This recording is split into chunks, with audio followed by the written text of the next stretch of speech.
All right. I am now going to go to Kansas City, or just outside in Overland Park. Dasha, you were watching that key vote on abortion, which could tell us a lot about whether the Supreme Court decision overturning Roe will motivate people. What's the feeling there on the ground ahead of tomorrow? Well, Chris, behind me is one of just 5 abortion clinics in the entire state of Kansas. And recently, it's become one of the few in the entire region because since the fall of Roe, many of these surrounding states very quickly enacted all-out bans or significant restrictions to abortion. And that is why the stakes are just so high here in Kansas, as Kansans become the first in the nation to actually vote on this issue since that Supreme Court ruling. And it's been an all-out get-out-the-vote effort on both sides here. And you're right, this is something that the entire nation is watching. On the ballot is the Value Them Both Amendment. Now, Chris, in 2019, the Kansas Supreme Court ruled that abortion rights are protected in the state's constitution. This amendment, if the yes vote passes, if this amendment passes, those constitutional protections for abortion rights would be removed. And that could potentially pave the way to further restrictions or, as activists fear, potentially an all-out ban. And everyone's going to be watching this state tomorrow, Chris, because what happens here could say a lot about how engaged voters are with this issue come November. And in this conservative state, look, even if it's very close, even if the yes vote wins, but it's close, that's going to say a lot. And if the no vote wins, that would make quite a statement about the strength of the abortion rights movement ahead of the midterms, Chris. Yeah, in that conservative state. Dasha, Yamiche, Vaughn, thank you all very much. So, Michael, there was this article in the Washington Post over the weekend that said there is concern within Republican circles that the party with some of these candidates is just moving too far out of sync with popular opinion. Do you think tomorrow will give us a clue? Is it a test of that?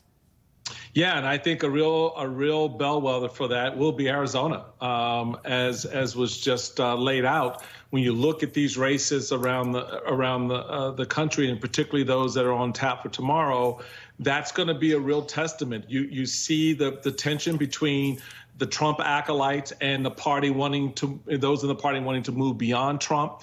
You see the tension between the established order trying to position candidates to take advantage of the opportunity to win seats that they may otherwise lose this November because the Trump-backed candidate is so extreme in the views of mainstream voters. So it's going to be a real test of the push and pull within the GOP, the influence that the establishment has over try to right the ship.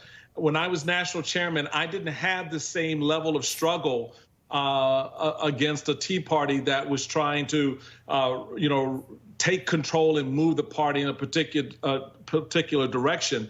So that's now changed over the last 10 years to one where they're asserting absolute control, and they've got the president behind them really pushing that particular narrative forward. So, Steve, that brings us to sort of a broader perspective. All these races, all these issues. Give us a deeper understanding of what you're going to be looking at tomorrow. Yeah, I mean, tomorrow, and sort of broadly here, looking ahead towards the midterms and the question of the climate, because I think you're getting at an interesting bit of tension here that's presenting itself as we try to analyze the playing field here for November. So I'm going to show you here. This is Joe Biden's approval rating right now. Biden, on average, under 40%. Not a popular president at this point in his presidency. And if you just go back here and you look at his recent predecessors at this same point during different midterm election years, I mean, look, even George W. Bush in 2006 here, Biden's number actually on average is a little bit lower than where Bush's was at this point in his second midterm. And that second midterm did not work out well for George W. Bush. So we know that historically the White House party doesn't tend to do well in midterm elections. We know that that's particularly true when the president's approval rating starts to get down to the range where Biden's is right now. You take a look here. Here's the results here in terms of House seats lost. All of these incumbent presidents losing seats in midterm elections. The only exception here, George W. Bush, when he was popular in 2002, that's when Republicans picked up 8 seats. So Republicans have the climate, the political climate nationally, very much going in their favor. When you look at a president with approval rating like this, when you look at the economic news that's out there, and the question that's emerging is, A, are Republicans nominating candidates, as you've been asking here, are Republicans nominating candidates in key races who simply test the limits of voters too much and end up losing races, that in a climate like this, the opposition party should be able to win. And also when he's talking about that question of abortion and the Roe decision, does that end up being something that motivates Democratic voters to get out to the polls who otherwise, in the face of numbers like that for Joe Biden, might not have been that motivated? So it's a question here of whether there are factors that Democrats can help feed into that could offset a climate that we know historically is not good for a White House party. And, Steve, every day until the midterms, our show is going to profile a specific race every day. And today we want to drill into a matchup in Michigan that actually pits two Democratic incumbents against each other because of redistricting. Tell us about that. Yeah, here we go. Let's take a trip here to the newly created, the new version of Michigan's 11th district. Andy Levin, Haley Stevens, these are both two-term incumbent Democrats. Michigan had a pretty dramatic redrawing of its congressional districts, so they've been thrown together in this district. It is based here, you can see, Oakland County, just north of Detroit. A lot of kind of bedroom communities there, and Oakland County is an area there that used to be pretty strongly Republican. It has trended pretty dramatically away from the Republicans toward the Democrats. Strongly negative reaction to Donald Trump during his presidency here. And so you've got Levin and you've got Stevens squaring off in Oakland County here.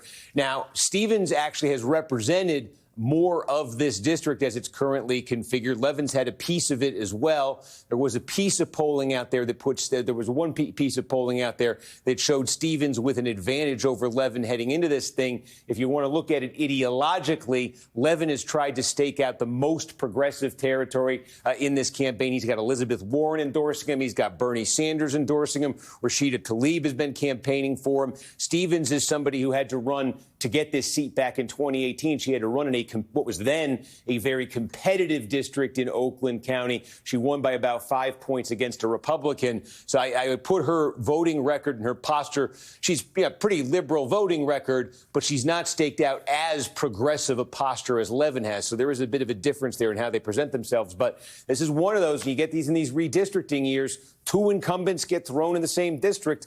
One of these is going to be on their way to being a former member of Congress tomorrow night. Steve Kornacki, who I predict will work 46 and a half out of the next 48 hours, and Michael Steele, who probably won't be far behind. Thank you both, guys.